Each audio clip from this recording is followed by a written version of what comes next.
to my kitchen. In today's video, mag-share ako sa inyo ng isang kamote recipe. So ayan, before we start, kung bago kayo sa aking channel, don't forget to click the subscribe button and click the notification bell para lagi kayong updated sa aking mga new videos. So ang i-share ko sa inyo ay isang kamote recipe na 4 ingredients lang ang ating kailangan. So para sa procedure, sundan lang ang ating video. So guys, kailangan lang natin ng 1 kilo kamote. So meron na ako ditong isang nabalatan. Kailangan lang natin balatan yung ating mga kamote.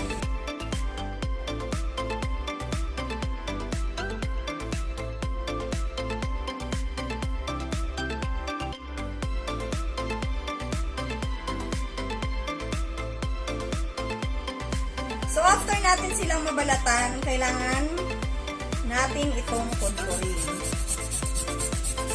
So meron ako ditong maliit na kudkuran. So ito kasi yung pinaka-pino kong kudkuran.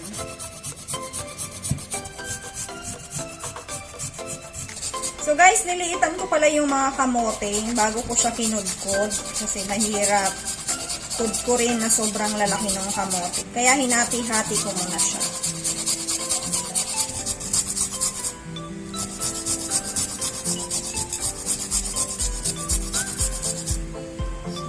Done na tayo sa pagkukudkod. And punta na tayo sa ating next step. So, ito na lahat yung ating kamote.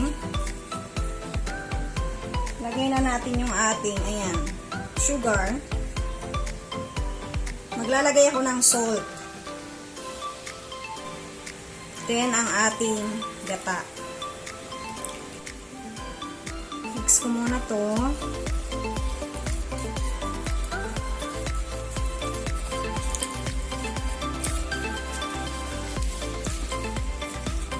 So guys, kung gusto nyo maglagay ng vanilla, pwede kayo maglagay ng vanilla.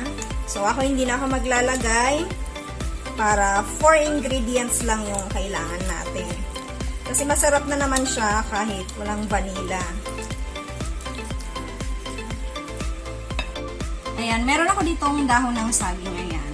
Kung wala kayong dahon ng saging, pwede naman ang ayan, aluminum foil. So ako nakahingi ako ng dahon ng saging.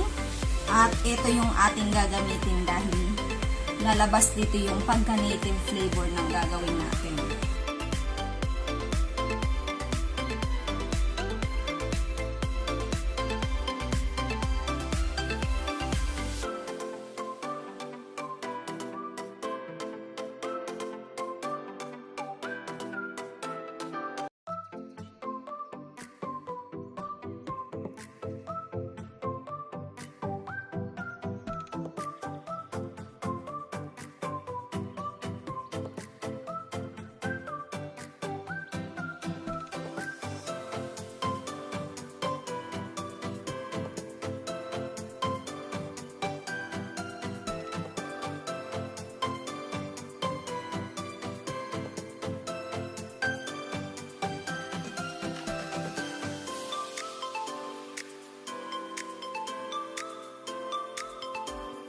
So guys, ito na yung ating first batch na nabalot. Ilalagay ko na siya sa ating steamer.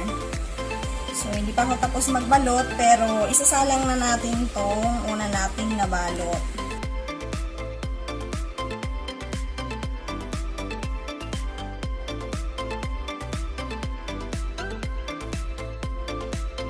So ito na yung ating first batch. Hintayin ko lang kumulo yung aking tubig, then isasalang na natin to. So guys, ayan na, kumukulo na yung tubig natin.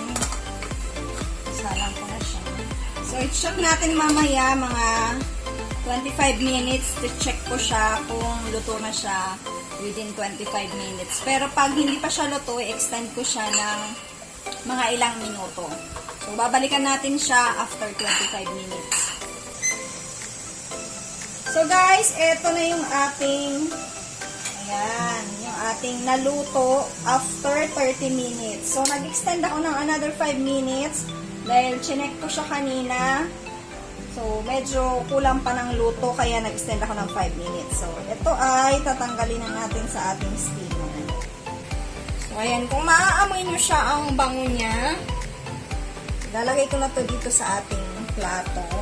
Kasi may isasalang pa akong iba para sa ating second batch. Kaya, ayan. So, ito yung naluto natin na first batch. Magsasalang pa ako ng ating second batch.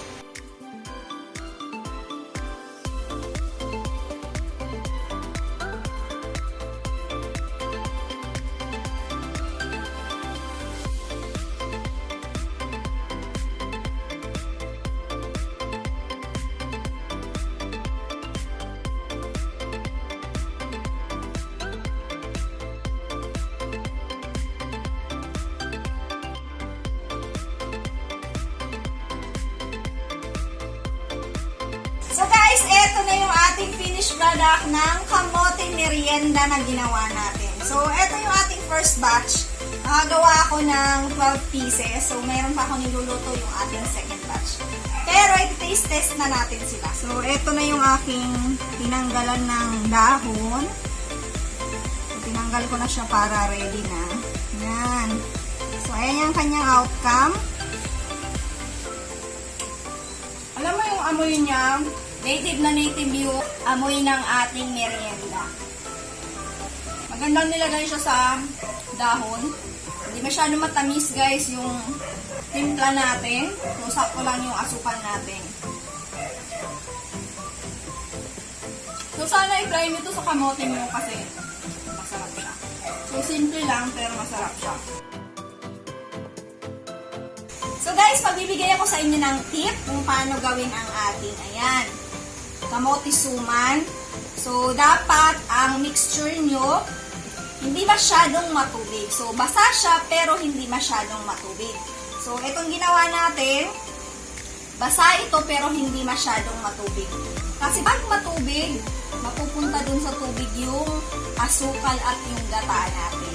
So, ayan, dahil matagal-tagal tayong hindi nakapag-shoutout, eto na yung ating pa-shoutout portion para sa ating mga nagko-comment. So, shoutout kay JM Abatayo, Irish Sabillena, Maya Villarde, Joey Fajardo, another shoutout to Ailis Love, Leslie Sagana, Simple Bakes, Gina Sulayaw, Teens Homemade Foods, Cora Gatdula Cristobal, Chacharat Vlogs, Manet Landas, Maylin Romero Mendoza, Grace Narciso, Jenny Osonia, Sinta Vlog TV, Maridel Duldulaw, Homemade Business by Sedi, Krish Kusina,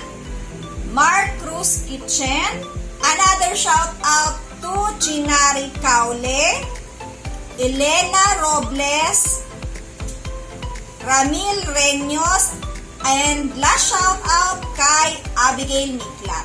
So guys, hanggang dito na lang ang ating shout out portion.